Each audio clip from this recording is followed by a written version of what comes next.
Have you ever fallen in love with a plant? For me, it happened a couple of years ago when I first held tiny blue agave pups.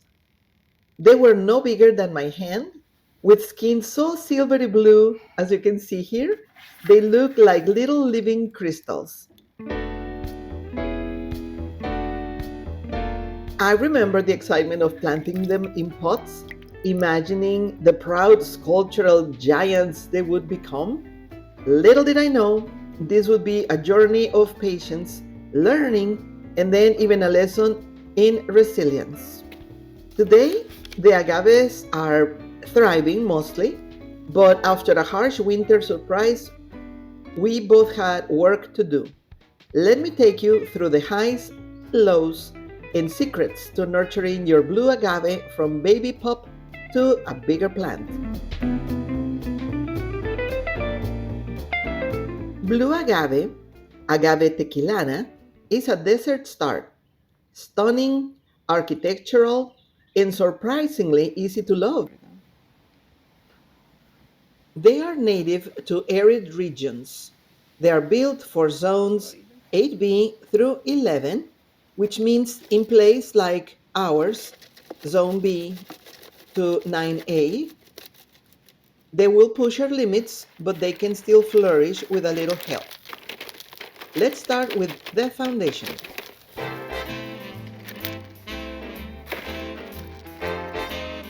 Light.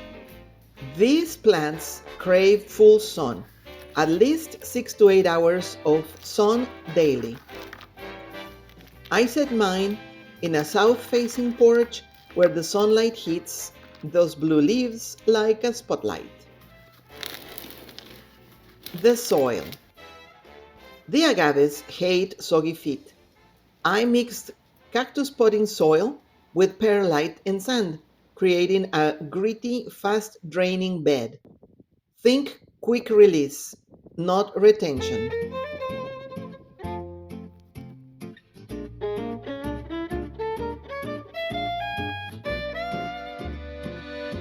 Of the three blue agave plants I had, I gave one to a friend, and two were kept in larger pots, as I showed in the past videos. Last winter, we suddenly had a curveball. A sudden freeze dropped temperatures to 27 Fahrenheit, and by morning, unfortunately, one of the agaves was right where the ice rain fell. The other agave was safely on the porch. Water. The cardinal rule of watering your agave is less is more. Water deeply, but only when the soil is bone dry, usually every 2 to 3 weeks in spring and summer, and in the winter, cut it down to once a month. Watering is like the number one killer. For the temperature, the zone 8B, 9A means occasional freezes. The agave can survive short dips to about 20 Fahrenheit, minus 6 C. Still, protect your plant during hard frosts.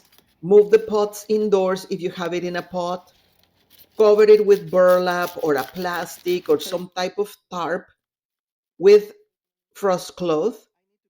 And trust me, you will thank yourself later when spring comes. So the one that was directly under the ice looked like just terrible. The leaves sagging, they turned kind of brown or translucent. It was rather ugly, as you can see, but not dead. Frost damage is like a hangover for plants. Messy, but survivable if you act right. So now the real work begins. Cleaning up the damage without hurting the plant further. To help your agave for the frost damage in the leaves, number one, wait. Once the plant thaws between 24 to 48 hours, more or less, after a freeze, inspect it carefully. Frozen tissue is fragile, it can crack. So, this is how I assessed mine. Check for firmness. Gently press the base of the plant. If it is still firm and upright, the heart is alive. Text the leaf flexibility. Pull a damaged leaf, and is it about to snap or is it bending? If it is brittle, it's gone. You have to cut it up. For step number 2, you grab your tools, use some pruners with a sharp straight edge, or the bread knife I prefer also is a really good tool for me for the garden. Disinfect the blades with rubbing alcohol before and after. No need to fear bacteria here, but why to take any chances?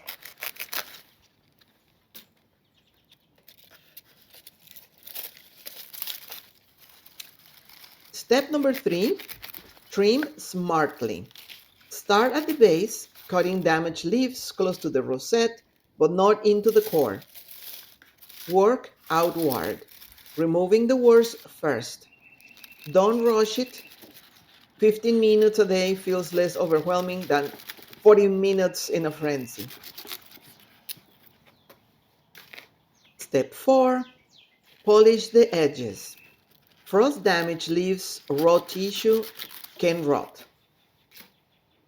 Apply a thin coat of neem oil or cactus wound sealer to cut areas if they are really big or if there is too many of them.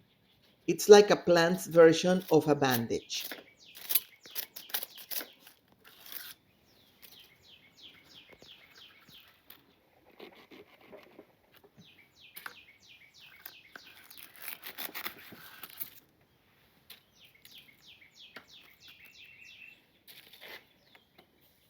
Watch for the offsets.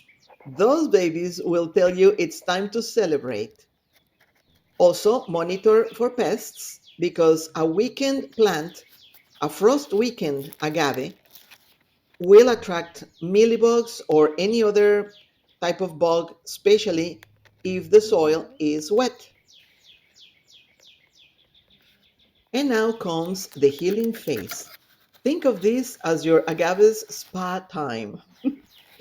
Reduce watering because by now, in my case, it was soggy. I will not water it for 4 to 6 weeks post pruning. Skip the watering entirely unless the plant shows signs of stress, and you can also boost the nutrients. Apply a low nitrogen cactus fertilizer in spring to fuel new growth. If you spot white cottony fluff, dab it with a 70% isopropyl alcohol. And if you see fungus gnats, you know what to do. I have a video that I will include in the description box below. And soon enough, when it's very warm, when the weather is nice and sunny, probably within a couple of months, fresh leaves will emerge from the plant's center. Pushing through old scars, that's your reward for patience. The blue agave has a lifespan of around 5 to 7 years, but its legacy lives on through pups. As you can see, one of my original plants has a new offset, ready to start the journey all over again. Now I know better. For now, each scar from the frost is a badge of survival, a reminder that beauty isn't about flawlessness, but resilience. If you made a mistake like me, leaving your agave exposed to frost damage, give yourself some grace. This is a fixable problem.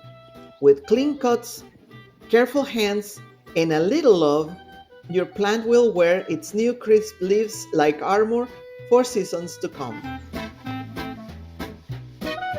I think the agave teaches us to grow slowly, sleep in the dark, and bloom when it suits you.